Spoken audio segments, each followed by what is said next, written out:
Assalamualaikum warahmatullahi wabarakatuh. Alhamdulillahirabbil alamin wa bihi nasta'inu ala umurid dunya waddin. Wassalamualaikum warahmatullahi wabarakatuh. Hari ini kita belajar tematik kelas 4 ya. Tema 6 cita-citaku. Subtema 1. Nah, kemarin kita telah belajar tentang cita-cita. Cita-cita adalah sebuah keinginan kelak kita mau menjadi apa. Nah, dalam cita-cita ini ya, nah kalian juga harus melihat perbedaan. Ada yang mau jadi dokter, ada yang mau jadi suster, ada yang mau jadi insinyur, ada yang mau jadi petani, ada yang mau jadi rumah tangga. Mari kita belajar menjelaskan keragaman. Yang berbeda-beda itu namanya keragaman. Pelajaran kali ini adalah muatan pendidikan Pancasila dan kewarganegaraan. Kompetensi dasarnya 3.3. Menjelaskan keragaman sumber daya alam, pekerjaan, dan manfaatnya. Ya. Baik, selanjutnya ya. Mari kita buka buku tematiknya halaman 13. Halaman 13.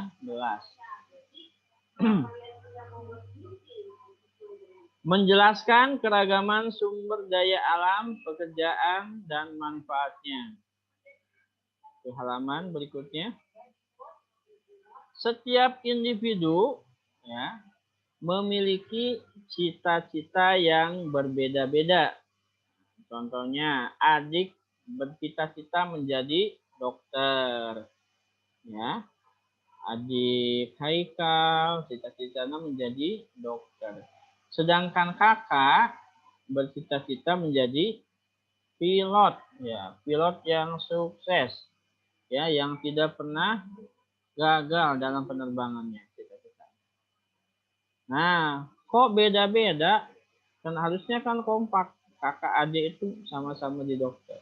Ternyata berbeda cita-citanya. Kenapa bisa berbeda? Nah, ada yang tahu nggak? Kenapa? Ya, halaman selanjutnya. Perbedaan ini ada. Ya. Perbedaan apa? Ada yang mau jadi dokter, ada yang mau jadi suster, ada yang mau jadi petani, ada yang jadi peternak, ada yang jadi pedagang. Karena setiap individu memiliki karakteristik yang beragam. Beragam itu beda-beda. Ini dipengaruhi oleh apa? Hobi. Nah, hobi itu kesukaan ya, kegemaran. Misalkan Alfian sukanya pidato. Mau jadi apa emang suka pidato? Aku mau jadi presiden. Kayak Pak Soekarno jago pidato. Wah, itu hebat hobinya. Kemudian Hoshi, cita-cita jadi apa? Aku mah jadi artis BTS. Kenapa? Karena budaya. Nah, budayanya apa?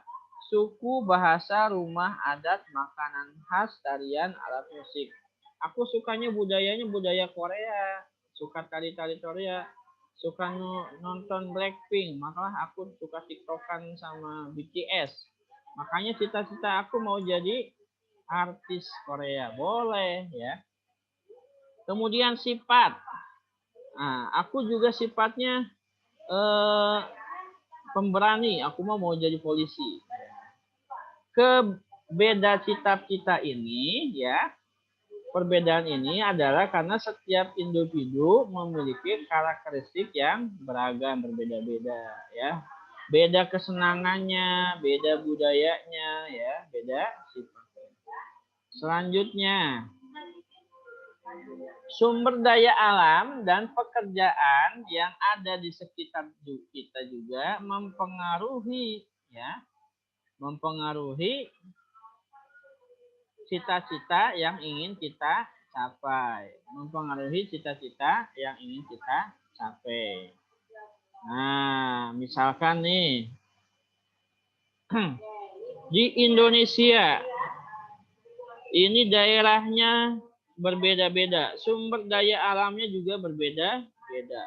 Kalau di tanah Jawa itu subur tanahnya untuk pertanian. Kalau di Kalimantan itu hutan. Kalau di Sumatera itu barang tambangnya banyak. Kalau di Kalimantan itu gunung emasnya, ya, sumber daya alamnya. Kalau di Maluku itu laut, pulau ke pulau. Kalau Sulawesi juga laut. Nah, karena sumber daya alamnya yang berbeda-beda, maka setiap anak yang tinggal di seluruh Indonesia, cita-citanya pun juga beragam juga. Nah, keragaman merupakan kekayaan bagi kita. Ya, ini anugerah dari Allah. Dan tidak harus membuat kita terpecah belah. Nah, misalnya aku mah orang Jawa, gak mau ngomong sama orang Sunda. Itu akan terjadi pecah belah. Nggak boleh. Justru keberagaman itu harus menjadikan kita apa? Bersatu. Jadi Alfian, coba bineka tunggal ika apa artinya? Bineka itu berbeda-beda keragaman. Tunggal itu satu, ya. Jadi bineka tunggal ika adalah walaupun berbeda-beda tetap satu. Indonesia tidak boleh terpecah belah. Baik, selanjutnya kita lanjutkan, ya. Coba buka bukunya halaman 14. Halaman 14. Nah, ini ada gambar apa? Baik, ada cita-citanya yang di pantai, yang di Pamanukan nih, cita-citanya ada Sakipa. Ada siapa lagi yang di daerah pantai? Ada Hosi. Yang tinggal di pantai ada siapa lagi? Ada Inaya, ada Nitya, ada Zakiah di Pamanukan. Ada Michael di Rancasari, ada Rianda di Pilangsari, ada Nijar di Mariuk. Nah, cocoknya yang tinggal di pantai, terutama di Pondok Bali, di Patimban, cocoknya menjadi nelayan, mencari ikan, ya.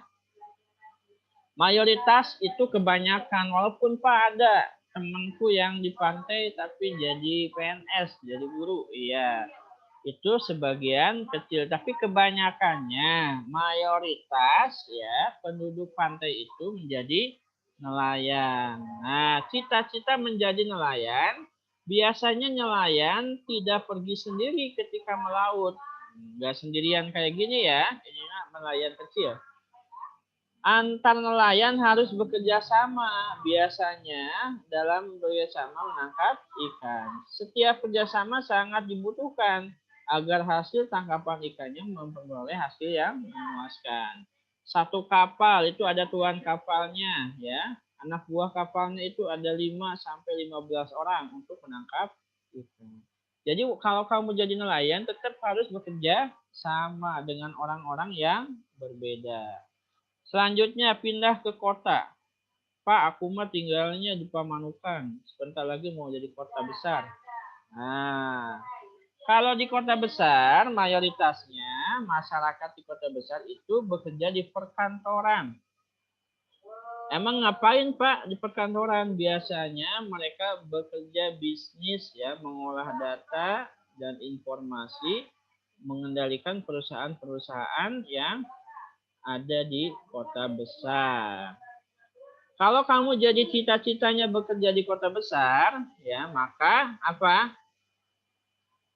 Suatu perusahaan yang baik jika antar pegawai kantor atau atasan saling bekerja sama. Sikap ini dapat memberikan semangat dalam bekerja. Sikap saling tidak peduli mengakibatkan lingkungan perusahaan menjadi tidak nyaman. Ini contoh yang baik ya. Mereka bekerja sama, misalkan ini ngasih tugas ke bawahannya, ke atasannya. Oh iya, kemudian oleh seorang SEO. Contoh ya, contoh di kantor toko online itu ada SEO, Search Engine Optimization. Kemudian ada konten ya yang mengisi konten. Kemudian ada desain grafis. Kemudian ada marketingnya ya, ada customer service-nya. Jadi banyak ya. Makanya suatu perusahaan harus bekerja sama antar karyawannya ya. Iya, misalkan nih di sini ada Hoshi, cita-citanya mau bekerja sama dengan perusahaan Shogun pengolahan ayam, bisa gitu ya. Syaratnya mau bekerja sama. Selanjutnya, daerah pegunungan. Nah, yang cocok apa? Mayoritas penduduk dataran tinggi bekerja sebagai petani teh. Contohnya nih di Jalan Cagak, di Sariater di sana, di Subang ini kaya dengan sumber daya alam. Dataran tinggi itu cocok untuk teh, perkebunan teh. Semakin tinggi tempatnya, tehnya semakin berkualitas, semakin bagus ya. Ada pabrik minuman teh enggak? Ada. Di Jalan Cagak itu ada namanya kebun teh ya, apa pabrik minuman teh ya, ada. Kalau kamu bercita-cita menjadi pekebun teh, antar pekebun teh membuat kerjasama ya, membutuhkan kerjasama juga. Seperti saat memetik teh, pembagian kerja yang adil juga memberikan semangat dan ikhlas dalam bekerja. Jadi nggak sendirian, ada tukang metik teh, ada yang ngangkut pakai mobilnya, kemudian diolah di pabrik pengolahan teh. Di pabrik itu ada eh, security-nya, kemudian ada petugas teknis mesin, pengepakan, promosi, penjualan. Jadi butuh banyak orang. Intinya, mau jadi apapun, kamu di masa depan harus dilatih kerjasama dengan teman walaupun berbeda-beda. Iya. Selanjutnya, walaupun bekerja dengan keahlian yang berbeda-beda, nih ya di halaman berikutnya. Walaupun keahliannya berbeda-beda, kita harus saling menghargai antara satu bidang pekerjaan dengan bidang pekerjaan yang lainnya. Ada 4 manfaat ya. Nah, dari keragaman itu, apa aja manfaatnya? Yang pertama manfaatnya adalah saling melengkapi kekurangan. Nah, kita dapat saling melengkapi kekurangan. Misalkan, aduh, ini pengusaha ayam nih misalkan. Pakan di kandangku mau habis, baru dikirim dari pabrik minggu depan. Bisa pinjem dulu nggak? 10 ton. Oh bisa, silahkan.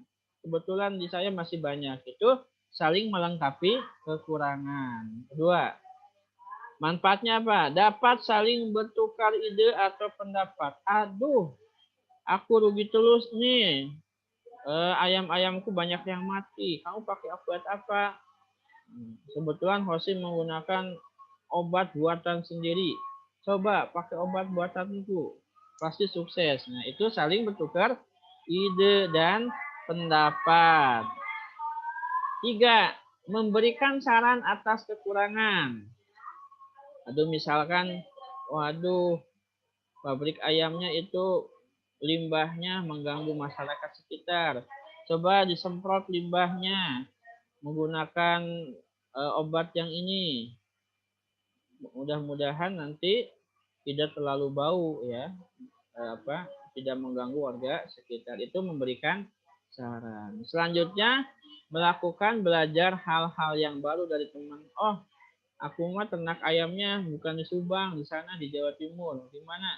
Kalau di Jawa Timur itu ternak ayam itu sudah menggunakan mesin yang canggih dari mulai penetesan telur, kemudian ngasih makan, ngasih air, pembersihan limbah dan sebagainya pakai mesin. Oh, ya aku belajar dong ke sana. Ya. Nah, ini adanya kerjasama ini karena saling beragam, berbeda-beda. Baik, materinya Bapak kira cukup sekian. Kita kerjakan tugasnya di halaman 14.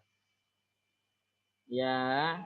Ada Hoshi, Lira, Dede Alfian, Nitia, Inaya, Michael, Jakia, Nijar, Rianda, sama Haikal. Kita buka bukunya halaman 14. Halaman 14 kita kerjakan soalnya.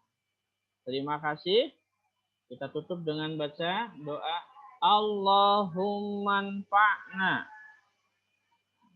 bima 'allamtana wa 'allamna alladzi yanfa'una wa zidna ilman.